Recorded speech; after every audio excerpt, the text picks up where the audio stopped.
pihak-pihak yang terlibat, iaitu mereka yang sama ada tidak disambungkan tempoh untuk menjadi pengerusi ataupun ahli lembaga LPU ataupun sebagai naib chancellor, bukan semuanya dipendekkan tempoh lantikannya kerana mereka merupakan lantikan politik.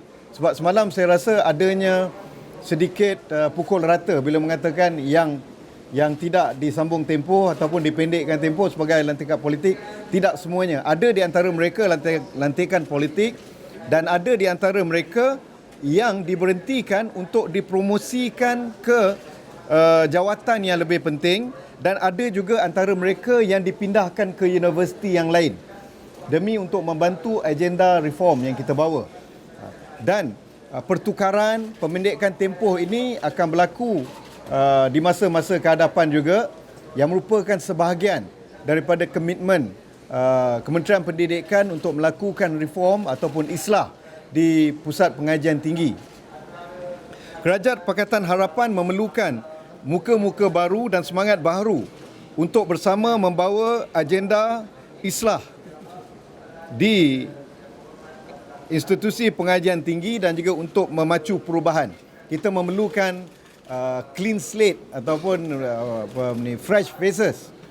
Ini tentunya akan membuka ruang untuk universiti menentukan hala tuju mereka sendiri oleh profesional yang kredibel, kompeten dan juga clean. Pertamanya saya berasa pelik bagaimana dia tahu adanya meeting. Sudah tentunya beliau mendapat info daripada VC-VC yang masih berkomunikasi dengan beliau. Jadi ternyata VC-VC ini dia adakah bekerja untuk Kementerian Pendidikan Malaysia ataupun bekerja untuk pemanggang. Jadi itu satu soalan yang besar. Yang keduanya, perjumpaan dengan VC dan juga TNC University merupakan praktis atau merupakan sesuatu yang biasa bagi Menteri Pendidikan. Kita bertemu, dan bila kita bertemu, seingat saya dalam pertemuan kita membentangkan tentang hala tuju Kerajaan Pakatan Harapan dan hala tuju baru Kementerian Pendidikan Malaysia. Adapun mengenai saya bagi warning dan sebagainya, saya tidak pasti apakah dengan mengatakan bahawa ada di antara mereka yang terlibat aktif dengan Barisan Nasional dan ternyata mereka masih berhubung dengan mantan menteri dan juga pemimpin Barisan Nasional, membuktikan mereka terlibat dengan sana. Tetapi saya memberi warning tidak ada, cuma saya ada menawarkan kepada mereka supaya meletakkan jawatan tanpa diambil tindakan jikalau mereka rasa tidak boleh melaksanakan agenda reform ataupun bersama-sama dalam memacu perubahan di universiti awam untuk membawa agenda autonomi dan juga agenda perubahan secara menyeluruh.